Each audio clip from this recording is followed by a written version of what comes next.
Hello, this is Casey Delaney from the EE304 class. For my lab project, I've done the introduction to AC test equipment using the MyDAC.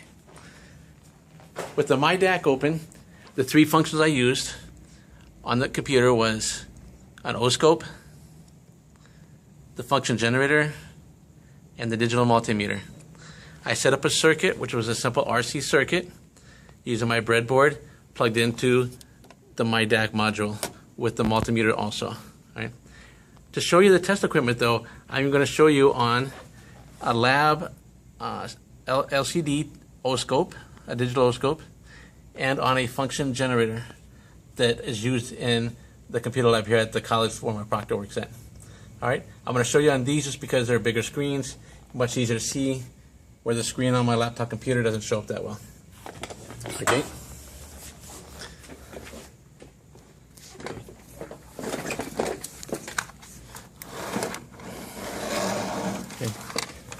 So this is the CRT oscope that we're using. We're plugging an oscope probe in for channel 1 just to show you how test equipment works.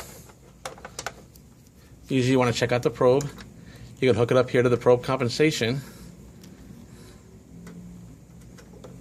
and then adjust for a good signal.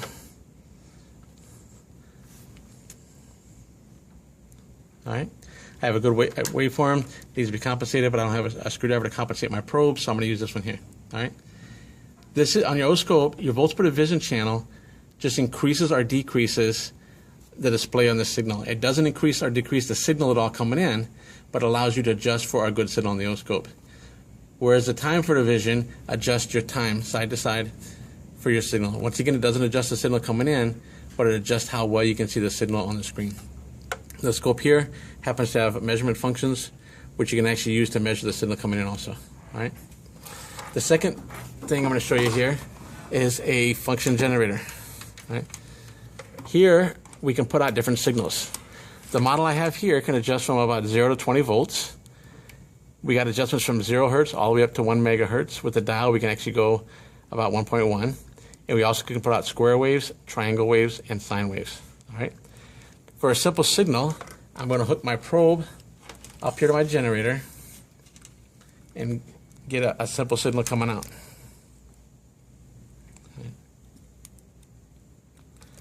On my generator, I'm going to set it up for about a 1K signal at maybe about 8 or 10 volts. All right. Back on my oscope here, I got my signal coming in. I'm going to adjust the sine wave on it here, and I can adjust my signal. I can move it up and down here. I can adjust the volts per division here. All right. To get a good trigger, on the left-hand side here, the number 1 is my reference. If I go to ground for my coupling to ground, it actually shows me a reference level, which I'll put at the center for our purposes. I'll go back to AC for my signal coming in. I will adjust about a 4 volt peak-to-peak signal.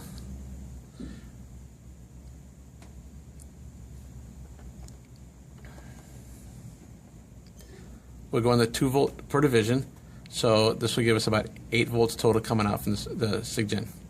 I'll also adjust for about 1 kHz frequency. If I adjust the amplitude here on the generator, you can see on the display where your amplitude goes higher or lower. All right. Same with the frequency. If I increase or decrease the frequency of the SIGGEN, I can change the frequency of the signal going into my oscope. All right. On the left-hand side, right-hand side here, there's a small arrow, which is your trigger level. To get a good trigger on the oscope, your trigger level has to be inside the signal. If I move it higher or lower where it's not inside the signal, my signal will scroll because there's no place to lock on, so I got to move it back.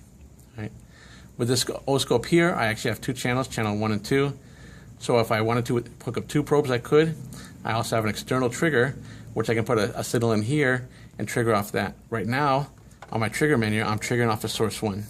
I can trigger off of channel 2, external sources, AC lines. I got several different variations to use. The scope here has measurement functions, which I can set up for the source, channel 1, or channel 2. I can also set the type of measurements, frequencies, periods, or several different voltage measurements, all right, as desired. All right. So the scope here has utility, which I can do like self-test, I can save information, I can save and recall waveforms. It makes it very easy to run this scope. The button over here is the stop start. If I got a signal going through, I can choose to stop the signal from running, and it will take a snapshot of the signal and hold that. All right, so I'll put it back to run.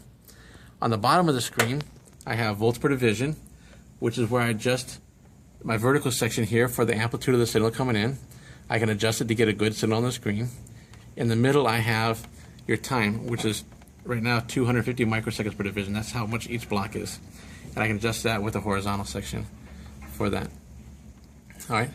Up here on the function generator that we're using, we have amplitude controls. I have a second button here, which if it's pushed in, this control will do 0 to 2 volts. If it's out, it'll do 0 to 20 volts, but it doesn't quite go that high, it seems to me. We can also sweep the signal between waveforms. This is the sweep rate. To adjust the frequency, these here are our knobs for the frequency. This is our fine tune. So this is our ranges, 10K, 100K, 1 meg. This will be the amount on that range. All right. This one also has a DC offset button. With the DC offset here, go back to my oscilloscope here. If I go to DC, it measures the exact signal coming in. So if I go up to DC offset and I pull it out, I can go positive or negative DC offset. If you watch the scope here, as I go positive, the waveform will rise. The waveform is not changing at all. It's got DC offset added to the whole signal. Likewise, I can go to the negative. If I push the volts per division, or the offset knob back in on the function generator, it goes back to 0. I'll pull the offset back off for positive offset. If I go to AC on the waveform though, AC will block any DC variations coming in on my probe and only show me the AC portion of the signal. So I'm going to go to AC, and you see where it goes back to 0. Now my DC offset has no change on it. All right. So the third instrument that I did not use in the lab, but that you could, is a multimeter up here. Right.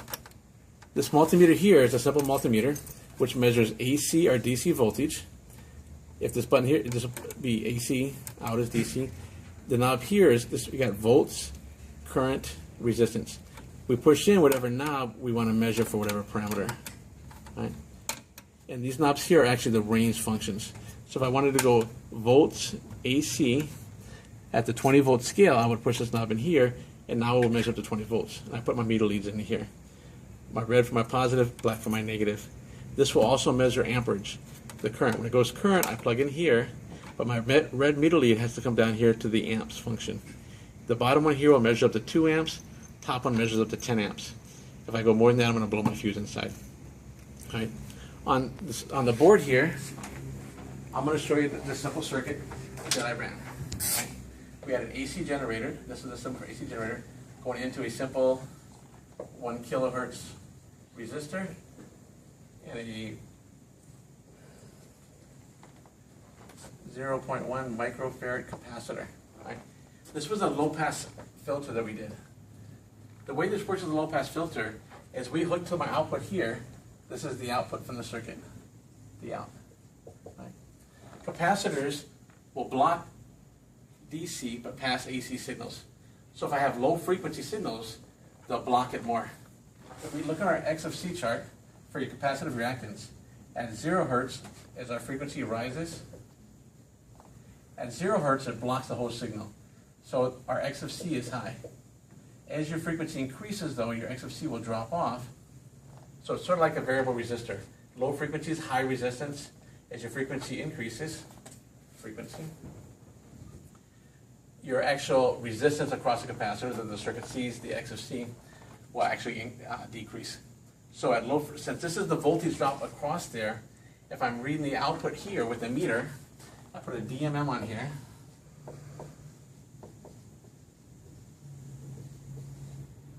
And hook my outputs to here and read volts. It will actually read the voltage that's being dropped across the capacitor itself. At low resistance, I have high voltage because I have high resistance. As frequency increases, the voltage across there decreases. So this waveform for the X of C is actually also for the frequency of the output. For our circuit, we measured our bandwidth for the low-pass frequency at about 266 hertz. which means below 266 hertz, our gain is relatively constant, our output. As we increase past 266 hertz, we start to fall off, all right? This is our cutoff point, 266.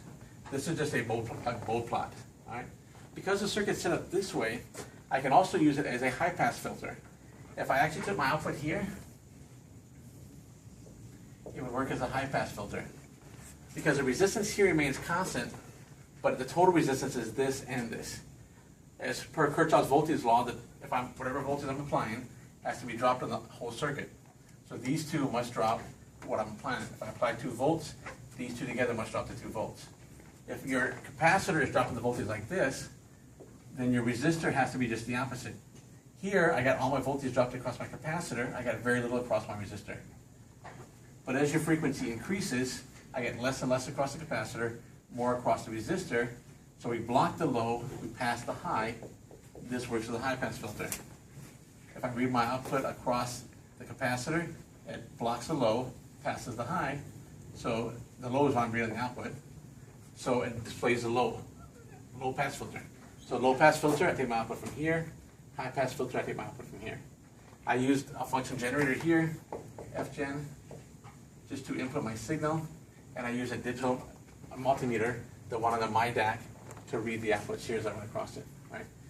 The frequency generator I used was actually the one on the MyDAC system. So the MyDAC module, you can hook this whole circuit up, plug it in to do a generator output, to do the DMM, and also to do the oscope. So the oscope we had hooked up.